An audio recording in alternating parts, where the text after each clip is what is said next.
Ok, parfait, donc salut à tous, j'espère que vous portez extrêmement bien. Donc on se retrouve aujourd'hui totalement en direct sur le gold, ok, donc l'or de l'or américain. Et on a ici une magnifique création de QH en cours, ok. Donc on est en 4 heures et le marché va taper une fois, deux fois, exactement au même niveau. Ok, on est en direct, il est 16h20 et le marché nous tape une fois, deux fois exactement au même niveau. Donc qui dit zone de QH dit bien sûr liquidation. Ces QH seront liquidés, c'est vraiment une certitude. En plus de cela, on remarque qu'on a également une plus belle zone de liquidité. Ok, celle-ci, on est venu taper une fois, deux fois, trois fois, quatre fois, cinq fois, à peu près dans la même zone. Donc je m'attends clairement à la liquidation de cette zone de liquidité extrêmement forte. Donc avant que la vidéo commence, pour ceux qui souhaiteraient avoir vraiment une bien meilleure maîtrise d'analyse technique et bien comprendre tous les mouvements du marché et simplement présenter ma stratégie, voilà, j'ai créé une formation totalement gratuite composée de 3 vidéos. Tout est en description, également en commentaire épinglé. N'hésitez pas à nous rejoindre, c'est totalement gratuit. Après, bien sûr, pour les beaucoup plus motivés et qui souhaiteraient vraiment avoir un accompagnement personnalisé et vraiment aller beaucoup plus loin, il y a mon mentorat et ma formation beaucoup plus complète. De toute façon, tout est en description, tout est en commentaire épinglé. N'hésitez pas à y jeter un œil. Toutes les informations y sont tout simplement. Donc déjà, revenons sur notre analyse.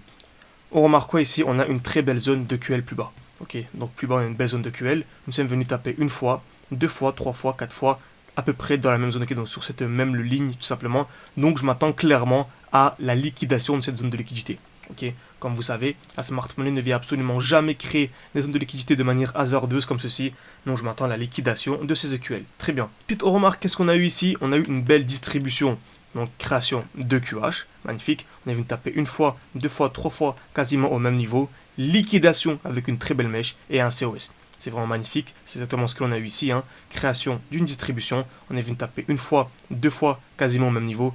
Liquidation, donc cassure de la liquidation, ok, cassure de la zone de liquidité, puis ensuite COS, c'est-à-dire cassure dans l'autre sens. Pour une accumulation, c'est la même chose, création de QL, liquidation et cassure dans l'autre sens. Exactement ce que l'on a eu ici. Et dès lors que nous avons cette configuration, selon nous, le high est protégé. Le high est protégé, bien sûr, sur du court terme, et protégé le temps que nous puissions effectuer le mouvement baissier. Car bien sûr, hein, comme vous savez, je suis vraiment très haussier sur l'or sur du long terme. Donc, qui dit haussier sur l'or, bien sûr, c'est cette zone de liquidité, pardon, ce high protégé sera un jour ou l'autre liquidé, c'est une certitude. Très bien. Donc, ici ensuite, on a eu une belle accumulation. On est revenu où? Dans une très belle zone de G-Men. C'est vraiment magnifique, hein. On est revenu ici. Le dernier mouvement baissier avant la hausse, ok. On remarque qu'on a une belle impulsion haussière ici. Donc, le dernier mouvement baissier avant la hausse, c'est cette zone-là, ok, ce beau bloc, okay, cette belle G-Men en l'occurrence. Pourquoi? Car le mouvement baissier est composé d'une seule bougie. Donc on appelle ça une G-Men. On est revenu à l'intérieur, magnifique, et on est venu accumuler. Ce qu'on a vu juste au-dessus, création de QL, liquidation, COS. COS c'est la cassure dans l'autre sens, dans une accumulation ou dans une distribution. On ne va pas confondre avec le breakout. C'est vraiment un COS-ci pour valider soit la hausse lors d'une accumulation, soit la baisse lors d'une distribution. Très important. Magnifique. Donc accumulation, mouvement impulsif haussier, et on remarque quoi ici? Nous sommes clairement overextended.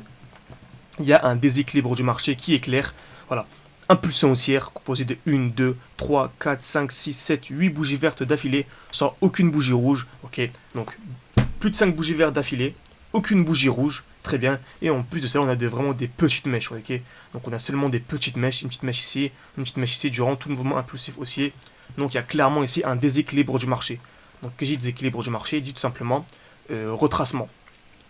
Et qui dit retracement d'un mouvement haussier, dit baisse. Donc, je m'attends clairement à une baisse. Très bien, donc ensuite, règle très importante, lorsque l'on vient liquider une zone de liquidité, on a souvent, même très souvent, une réaction dans le sens inverse. Donc là, on a deux choses, ok, deux indicateurs qui nous indiquent simplement une baisse. Liquidation des EQH, car bien sûr, hein, ces EQH vont être liquidés dans les prochaines heures, c'est vraiment une certitude. Donc, liquidation des EQH plus overextension, ok, overextension.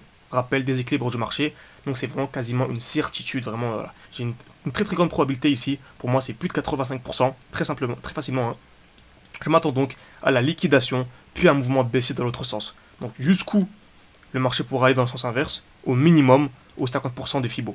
Donc par exemple, excusez-moi, 50% de Fibonacci, retracement de Fibonacci, si on a par exemple un mouvement qui va jusqu'ici, moi je m'attends à un retour au moins dans cette zone-là.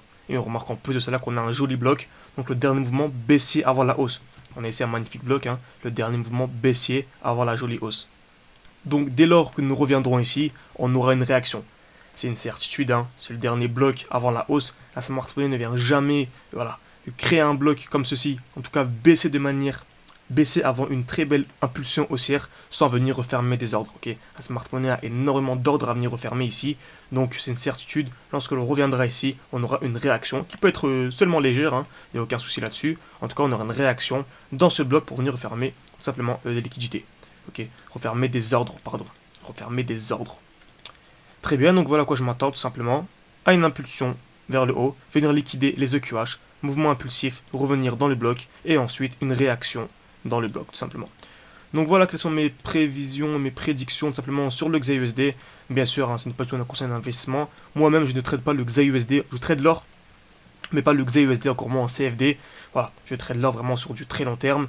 Voilà, c'est que si vous c'était une vidéo là-dessus, je peux vous expliquer exactement comment est-ce que j'investis dans l'or tout simplement.